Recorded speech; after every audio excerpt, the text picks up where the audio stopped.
Hello, spooky crew. Our tote bag drawing is officially closed, and we just want to say a massive thank you to everyone who entered. We are so grateful for the love and the support, and we have loved reading your reviews. Missed the tote? No worries. We're still sending out high-quality vinyl stickers while supplies last. Just email us proof of your rating and review along with your mailing address to thespookydarlings@gmail.com, and we'll get one headed your way. Quick promise, your address is only for mailing the sticker. No emails, no selling info, no funny business, just spooky gratitude. Thanks again for supporting the show. You are the reason we do this. You're listening to The Spooky Darlings, a podcast where three sisters share stories of true crime, the paranormal, and all things mysterious. Today we continue our cryptid crawl with the state of Arizona. Enjoy.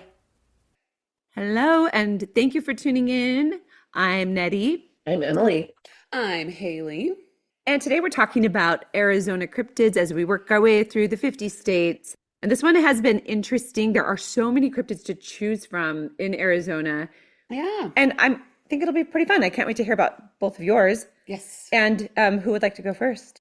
I'm happy to, or I'm happy to nominate somebody. Emily just volunteered. Oh, no, she's volunteered to nominate somebody. Oh. I said, or I can do it. Oh, what? I'll go ahead first. So I did research on the Arizona Thunderbird or the Tombstone Thunderbird. Those are like kind of the basic names. The Thunderbird is well known in Native American lore, more actually prominently in the Pacific Northwest, and even sometimes in the Northeast. Oh. Like I kind of actually found that every article that I read gave completely different and conflicting information. So the first thing I read, I wonder, I was just going to say, I wonder if it's conflated with the Mothman, if it's seen in the Northeast, like maybe somewhere. Anyways. I don't know. Is the Mothman like a giant bird / pterodactyl type creature that creates thunder with its wings and shoots lightning out its eyeballs? It is a giant flying creature, but I think it just looks like a giant moth. I can't wait to hear more about the... Okay, well, I'm glad you let me give that segue into the description of the Thunderbird. And I would guess from that interaction that it is not the same. I can't wait. I'm so excited. Yeah. So basically for Arizona, I mean, there are references to Thunderbirds all over Arizona. There are geographical features named after the Thunderbird. It does exist in Native American lore in Arizona, but the story that is most often referenced is from the town of Tombstone, where there's a known article. I know Tombstone is such a great name for a town. Yeah. But there was an article in the 1890s. I saw one source that said 1892, but I'm pretty sure everything else said it was in 1890. Some men who some accounts said were farmers, some accounts said were gunslingers, another account said they were ranchers, but a group of men claimed to have seen this Thunderbird screeching across the sky. So one account says that they chased it and shot it down and actually posed with its enormous body that was, by some accounts, 18-foot wingspan, what? By another account, 100-foot wingspan. Oh my gosh, wait, post for a photo? Is there a photo? There is a photo. So there is not a photo. There is the rumor of a photo. And there is a recreated photo that like somebody made and kind of distributed, like portraying what like it was the real what thing people talked about. But a lot of people claim that they saw a photo. And what it's kind of become the main working theory that it's the Mandela effect. Like people have heard so much about this photo, but there could never have been a photo in the newspaper. Newspapers didn't have the ability to print photos at that time. Okay. A lot of people talk about the photo, and then the Mandela effect is basically where enough people have talked about it that people kind of like insert it into their memories and then think of it as if they actually remember it. There were some illustrations of what it was thought to have looked like. And there are, you can Google and you can find what look like old timey pictures. There are a couple different ones. Right. but they're all known to not actually be true photographs from the actual event. Okay, so there's a third account, which was from one of the men who claimed to be a man who claimed to have been one of the men in the original story that was published in the newspaper. He said that they saw an enormous bird, chased it down. They didn't actually shoot it. They made up the whole thing about shooting it, and there was never a picture. And we're not able to actually for sure confirm if he was truly one of the men or if it's just some guy that was coming forward and saying stuff. Oh my goodness. So Nettie, what were you going to say? Oh, Okay, I have two thoughts. First one, Yeah. you said that it was screeching across the sky. Was that a sound it was making, or was that the description of it flying? Like, was I genuinely? Yeah. Was it like "Ah," as it went across the sky? So there are accounts of Thunderbirds that talked about the sound that it made, kind of being like a screeching. And but I don't think that was necessarily one of the facts in the Tombstone Thunderbird story. Okay. All right. That was my first question. Yeah. Second. Okay, go ahead. This is more of a thought. Mm-hmm. Like you say, talked about the Mandela effect as a possibility, and that several people claim they saw photos or have memory of the photos, but then suddenly nobody can find an original photo anywhere. There's no record of it. Could it be that it's like a government thing, like where the government knows about it, but they're trying to keep it from the people, so they worked really hard to wipe it? So all people have is the memory of it. There's no physical proof, which I think that things like that do happen. And I think that that's, part of the problem with moving to a digital world is it's actually a lot easier to wipe information when everything's digital than it is when we have physical copies of things. Third, maybe the guy that came forward and claimed that it was all a hoax, basically, is what you said, was hired by the government as part of the conspiracy. Well, although he didn't quite say it was a hoax, he didn't deny that they saw it. Okay. He just said that they didn't actually photograph it? Kill it. Oh, kill it. They didn't actually kill it. Oh. And it's interesting because some descriptions talk about it being colorful and feathery, and some descriptions talk about it being almost like a pterodactyl, like a bird-shaped crocodile is what somebody described it as. Ooh. Wow.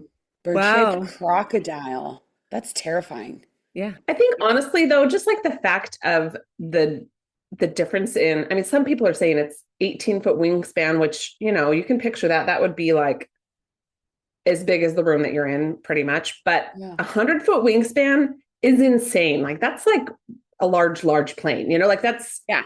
Anyway, I think clearly if there is something that, that people have seen that's like a large bird, the human mind is so prone to misrepresenting the facts, and it was so scary to them they thought it was as big as the whole world, or you know what I mean, it's just you so easily exaggerate. Yes. But yeah, so there's, you can find the actual article online if you want to read the article from the original Tombstone newspaper. I'll look it up.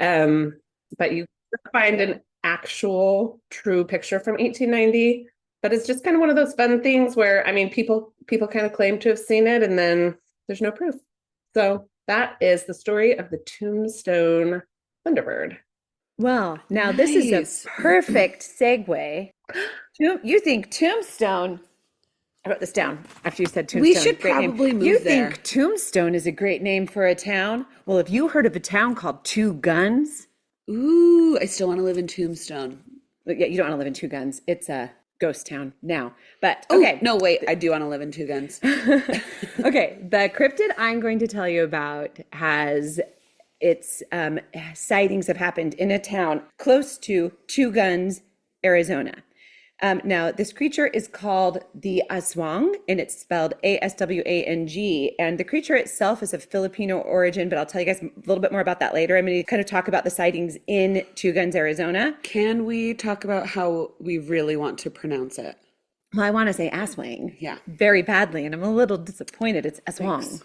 Thanks. I just needed that. Yeah, we talked a lot about the Aswang and made a lot of colorful jokes about it. Well, we talked about how we were going to make colorful jokes. Yeah. Nailed it. For example, thanks for the clarification, Nettie. You made it sound way better. Okay, so Two Guns, Arizona. This was a town on Route 66. So would you say you just get your kicks on Route 66, or do you get your frights I get my along the way as well? I get made my that Twix. up just now. You get your Twix. So Two Guns, Arizona was some land that was owned by this one guy. I can't, his last name was like Colthard or something. I didn't write it down, but it was bought by a guy named Harry Miller. Harry Miller claimed, but it's a little bit disputed, that he was 100% Apache. 100% Apache Indian. Prediction, he's lying. Harry. He also called himself Chief Crazy Thunder, which I will now be referring to Harry as Chief Crazy Thunder for the remainder of the story. Thank you. So Chief Crazy Thunder leased this property, right? So he wasn't owning it. And on it, he put... Wait, was he a real chief or he just called himself that? That's the thing we don't know. I don't think he was a real chief. He claimed, like in the articles, it said he claimed to be 100% Apache, kind of insinuating that it was maybe not 100% true. Mm-hmm. But he called himself Chief Crazy Thunder. I don't believe that that was a name bestowed upon him by the tribe, but I'm not sure. The truth is, I just don't know. Maybe it is. It's like when I claim to have lots of money. Right. It's the exact same thing. Similar. Nobody knows. Nobody Like knows. when you claim Aswang is pronounced Aswang. Aswang.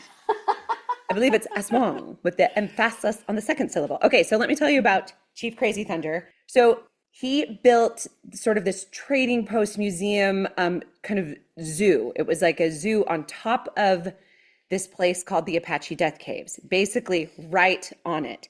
And it was right along Route 66. So travelers would stop and they could go to his zoo, which had just a bunch of desert animals, like tons of mountain lions. In fact, I think it was called the Mountain Lion Zoo. And then like things like Gila monsters, probably some jaguars, just any wild animal that would be found in Arizona, he kept at the zoo. So travelers would stop along the way.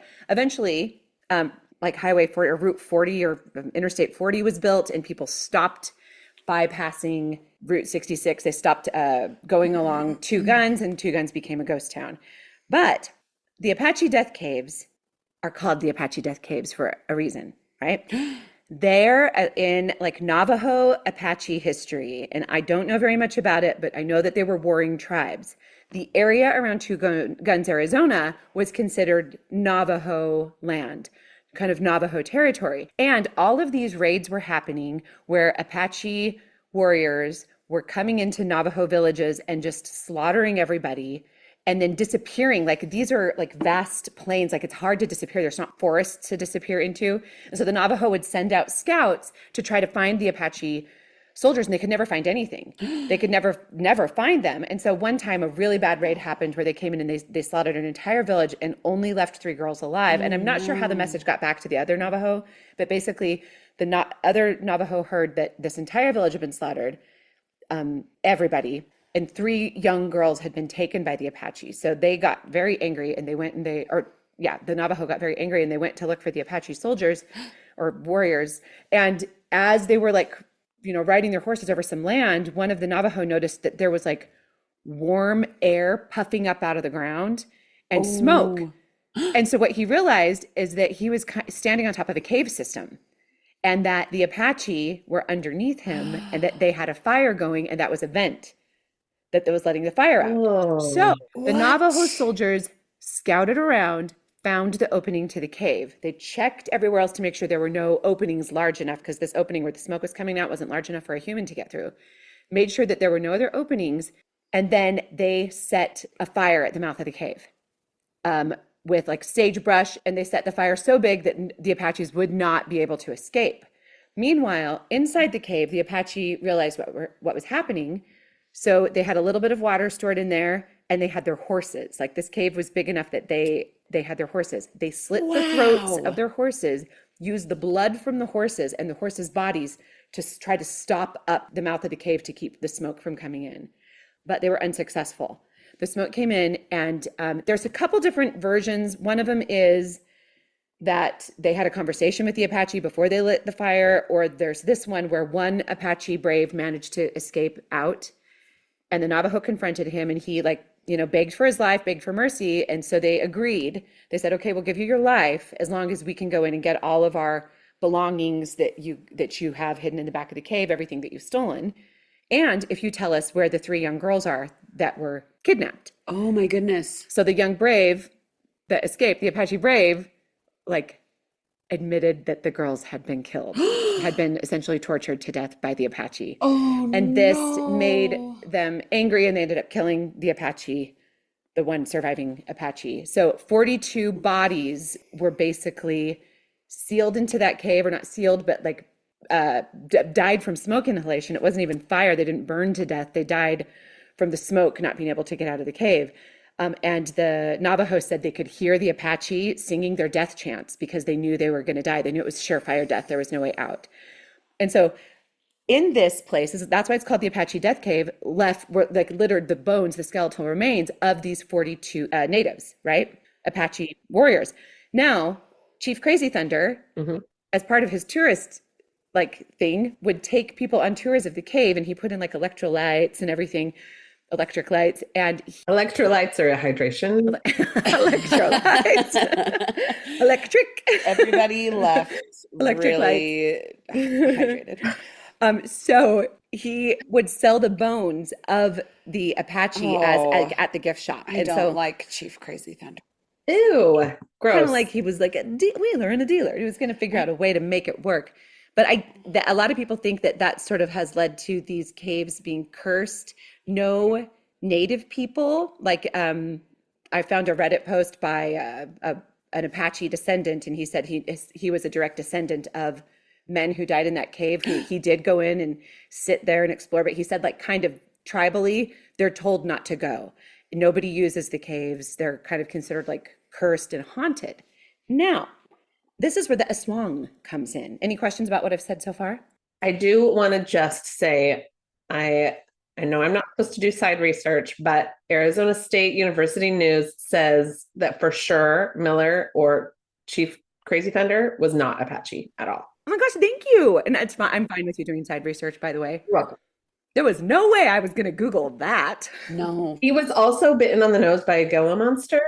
Yeah, I'll tell you that in a minute. I might not tell you later. I wrote all that down, and I thought, wow, this is actually a really big story, and I might actually just do an episode on Chief Crazy Thunder because he's got a cool story involving murder. Oh, yes. He's kind of like the Tiger King of 1926 Arizona. I honestly wonder if it's a reincarnation. I wanted to talk about Tiger King as well because of the zoo. There's so many connections. Okay, so Chief Crazy Thunder, also Chief Crazy Tiger King. Yeah, I just thought of it. You did, and it was, and I said it, really and I regret it a little bit. Hey, that's a good podcast name. Said it and regret it. The I Regret That podcast. Where 3 sisters talk about things they regret or others should regret. Or they regret saying any of it on the podcast. Regrettable. We'll just call it regrettable. Okay, so now the Aswang, as I said before, is actually hundreds of years old in Filipino cryptid culture and cryptid folklore. And I mean, and if you want to talk about a place where there's tons of cryptid folklore, I don't think anybody beats the Philippines. They have so many crazy stories of all kinds of cryptids. But the Aswang was sighted, or a creature like the Aswang was sighted around 2015. And I think previously, but it's really actually hard to find the actual sightings. I can just find things that say sightings occurred or a sighting was reported, but I can't actually find by this person who said this in Arizona. But if you look in the Filipino Aswang research, you can find videos, drawings, people recounting so many tales of their encounters with the Aswang. But in 2015, there were a bunch of cattle near Two Guns, Arizona that were experiencing fetal loss. So there were a bunch of pregnant heifers that would suddenly just lose the fetuses of their calves an abnormally high amount. What was interesting is some of the fetuses were just gone. There was no trace of them. It was like the cow's stomach had been something had just been pulled out of it, like it had almost given birth, but there was no trace of the calf, or they couldn't find it. So along that time, somebody reported to see a creature that was human-sized, humanoid, human-like features, with bat wings. It looked like a giant bat, has gray mottled skin, and this is basically what the description of the Aswang is. Oh my goodness. Sounds a lot like the Mothman. Yeah, but the Mothman has like more. I'm just joking. Oh. I was joking. I don't really, it does not sound like the Mothman to me. I was just. So it's like the Mothman is like fairy wings and the Aswang is bat wings. Aswang. Aswang. I know you want to say Aswang. Me I too. do, because we've been calling it that forever. I know. Listen, we're just going to say, for the purpose of this episode, sometimes we're going to use Aswang and Aswang interchangeably. Yes. Wing, wong, ding, dong, like I've said a million times. And Aswang. So the Aswang is actually kind of a blanket term in the Filipino cryptid culture that sort of covers several cryptids of vampiric nature. Some people say they are witches that shapeshift. Some of them take the form of a beautiful woman, but then at night turn into their natural form. And their natural form is what I described before: humanoid, bat wings, claws, mottled gray skin, and flesh that has like wounds and smells of rot and death. But the weirdest and most distinctive feature is a long, thick, sharp tongue that protrudes very far from their mouth, like a couple feet out, and is hollow. And they use that tongue to pierce their victim and suck out like whatever it is they want to eat. As a mosquito. It is kind of like a giant mosquito. I didn't even think about that until now. You're welcome. Gross. Oh my gosh, good job. So they're known gross. They're known to feed on blood, really gross. organs, fetuses, and bile and phlegm. Gross. I hate that a lot. Ugh, yeah, they like phlegm. I hate that. We gotta move on. Their sightings have seen them shapeshift from a cat into a bat, into a human, or maybe reverse bat, cat, human. Or there was one reporting where someone saw the bat-like creature outside their window. They called their grandmother. Their grandmother came and shot it with a pistol. It fell to the ground, and they watched as it laid there, morphed into a boar, and ran away. And both the grandmother and the person who saw it watched this happen. This was in the Philippines, not in Arizona. Ooh. But it is also. I mean, like boars are notoriously Vampiric. like they're known for their climbing abilities. So Well, it only turned into a boar after it fell from the window. I'm sorry. But this is the interesting thing about it, is that the aswang also can flatten itself and shrink itself, like it almost like the perfect cryptid to live in a cave system and be able to put itself through small openings where it could easily hide and easily wait for victims. Ooh. Which is why you should not go exploring the Apache death caves. Also, just don't go spelunking. Don't I will not. Just don't I spelunk. might stand at the opening and go, hello. Don't spelunk. Avoid Aswangs. I like it. Nice. Is there a third? Concise, just two.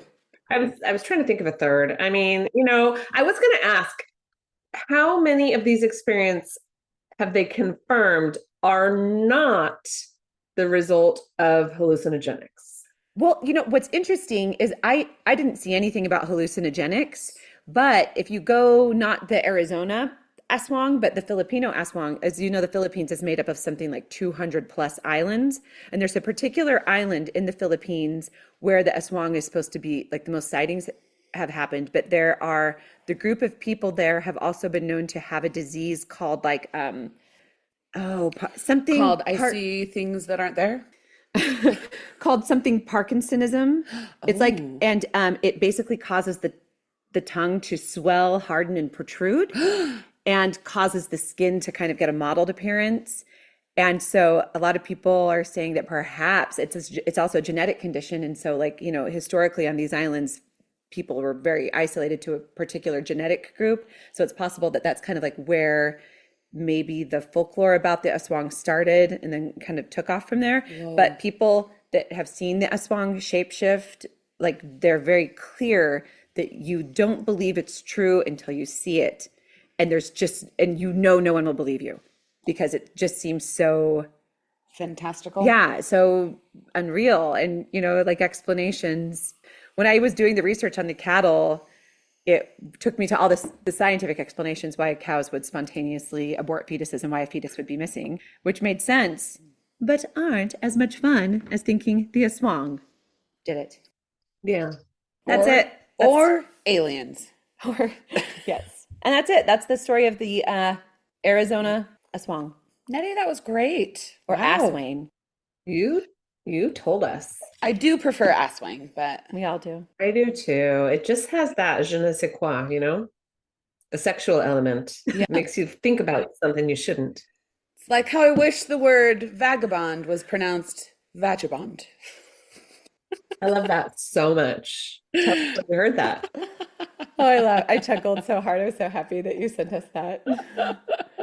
In what context was she using the word? She was talking about somebody who moved around a lot and said they were a vagabond. Oh my gosh, that's great. Oh, it's the best. Well, All right, Haley's turn for a great transition. yeah. Let's Speaking of vagabonds. speaking of vagabonds, let's talk about a cryptid that doesn't move around. So I just want to wait back to vagabonds just for a second, just so we don't move on too quickly from this topic. It was so funny because Nettie, when I said that your lovely niece pronounced it that way, Nettie was like, "Wow, that's the most feminist pronunciation I've ever heard." And then I sent it to Jordan, and he was like, "Wow, that sounds like super aggressive female bonding." Well, I think we found our podcast name. The The vagabonds. It's perfect. Thank you, Julia. We thank you. Moving on. So He moved around like a vagabond. all right, so my cryptid is the Mogollon Monster. And I wish I could say Mogollon, but Oh, I was saying Mogollon in my head. All kinds of crazy Mogollon. pronunciations. Yeah. That's also better. Mogollon Monster is also known as Arizona Bigfoot.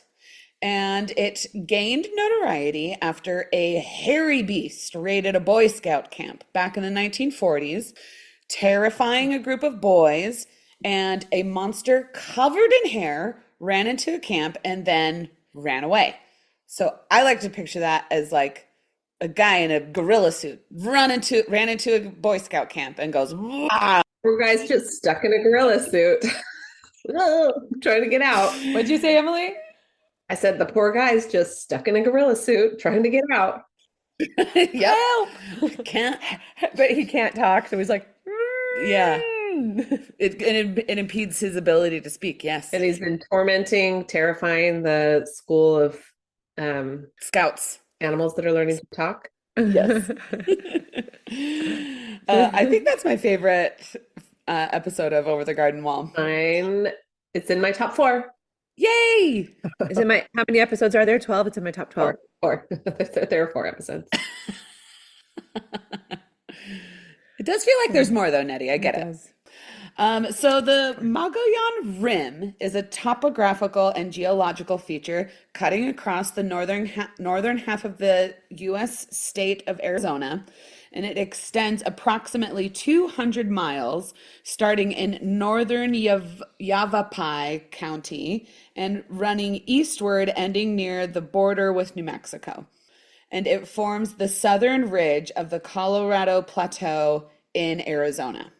How about that? So the Mogollons range in, so we're back to the monster. The Mogollons range in height from 4 to 8 feet tall. And as the campfire stories captured the interest of investigators, Mogollon hunters try to lure the creatures out with sweets. Mitchell Waite, who is the Mogollon expert interviewed by Fox 10 News, What? he has footage of what he calls an adolescent Mogollon monster in a makeshift cave, and the footage is dark, so you can kind of see the outline of a figure covered in fur, while the den is also dark. And here is a screenshot of what people say the face of a Mogollon monster might look like. So you'd have to put that on our social media to share that. It's clearly a lady Mogollon. She's a beaut. So a few differences that the Mogollon monster has from Bigfoot is that it is supposed to have red eyes and a Red eyes like from crying, or the actual iris is red? like laser red eyes from all of the what am I trying to say, the drawings that people have put on social media. I thought you were trying to, according to the drawings, I thought you meant laser eyes from all of you were trying to say the cause of it. I was so confused when you said drawings. From all of the blood. What am I saying? Blood that they devour. Yes. Hmm. Okay, so the fur on the body is a little bit patchy, but there's no hair on their faces. And so similar to Bigfoot, the Mogollon monster has a stench that is often described as skunk-like or a little fishy. Could it perhaps be smoking the marijuana? Why wouldn't they? Red eyes. Oh, we've solved it. Okay, so this is all coming together. Coming together. It's actually what actually is happening is it is an unwashed person who wants to live in the woods. They're wearing animal skins. Oh my gosh, you better not do that. You're gonna get got. Okay, so the Mogollon monster has had sightings reported all over the Mogollon Rim. He is omnivorous, and there are several stories of campers who have camped in that area and that are more remote in the Mogollon Rim, and they are woken up in the middle of the night by a bipedal creature taking long strides through their camp, sometimes lingering, sometimes messing with some of their camping equipment in strange ways, and then moving on. And these stories are usually attributed to the Mogollon Monster. Of course. So the first sighting of the Mogollon Monster was in 1903. And a man named I.W. Stevens encountered the creature near the Grand Canyon. It was covered in hair except for the face, and he saw that the creature was drinking the blood of 2 cougars. 2? Whoa! 2. And the creature saw At once? I'm so confused. Yep. How? 2 dead cougars drinking their blood. How? I don't know. I acted it out, but I don't know how to describe what I just did. You better not. It's better that you don't. He was double fisting cougars. Wow. That's a really good description of what Nettie just tried to do. So when the creature saw Stevens, it screamed it screamed the wildest, most unearthly screech, and then threatened Stevens with a club. Oh. There was also a report from a woman around our age who lives in the Mogollon Rim area. So like 20, 25, maybe. And she looked out her back window to see a large hairy creature striding across her backyard. So, what is the Mogollon Monster? Is it Bigfoot's cousin? Is it real? Yes. You tell us, listeners. Email us at, and then insert email that we use here. Maybe crazy, creepy, cool, the pod. Are we, I mean. Or maybe mystery mavens. Mysterymavens@gmail.com. Or maybe, what was The the one? Spooky Darlings The at Spooky gmail.com. Those are the 3 Could be we've any of decided these. on so far. And the winner is thespookydarlings@gmail.com, all one word. And now you, listener, get to know what the other contenders were. Back to the show. Oh, I should have asked if you guys had any questions about the Mogollon Monster. I want to know where the term Mogollon comes from. Is that like a native? Mogollon Rim. But is that like I wonder if it's like from Navajo or Apache I would assume. language or something. Because it's interesting, the pronunciation with the double L's being usually Spanish. Yeah. So I was just curious about that. Well, maybe it's from Spanish settlers. Possibly. It's very possible. Yeah. Oh, that one was interesting. What I've read is that when you're talking about Arizona cryptids, because I watched like a few TikToks and like looked it up on Facebook and read it, is if you just look up Arizona cryptids, that's sort of the number one cryptid is the Mogollon Monster. And everyone's like, this is the one. This is the one we're famous for. But it was like considered Arizona's cryptid. yeah, because it's interesting. Like the Thunderbird was sighted in the Pacific Northwest and the Pacific Northeast. No, whatever it's called. The northeast of the Northeast the coast, U.S. coastal area. But then mine was really of Filipino origin, and I don't know why. Like there wasn't its own term for it. Why they used Aswang, like why they used the Filipino term. That is really weird to me. Yeah, and I couldn't find why. I tried to figure it out, and there's just nothing. It just goes straight to Spanish origin. Mogollon so comes from Don Juan Ignacio Flores Mogollon, the Spanish governor of New Mexico from 1712 to 1715. How about that? The Mogollon Mountains were named in his honor. Oh, thank you for figuring that out. Oh, good question. Yeah, that was it. This was fun. So I like these episodes. Alaska, Arizona. So next, Arkansas. Ooh. That'll be our next group. I can't wait until we get to like way later, and then you'll have to sing the whole song to figure out what we're doing next. Right now it's pretty easy. Alaska, Arizona, Arkansas. So Arkansas. Why don't we close the pod and then we'll sit for a minute and pick our Arkansas creatures, and then we'll figure out when we can record next. Thank you for listening to our as we work our way through the 50 states and cryptids from 3 cryptids from each 50 states. Yay! We appreciate you. Hope you're enjoying this series. And email us with your stories. Yeah. Want to hear them. Hey, Emily. Yeah. Should we call it? Well, let's call it. And that's a wrap on this week's episode of The Spooky Darlings. Thank you for listening. And if you have your own spooky tale you'd like to share with us, our email is thespookydarlings@gmail.com. That's thespookydarlings, all one word. You can find us on Instagram and TikTok at The Spooky Darlings Podcast, where we post pictures and extras that go with each episode.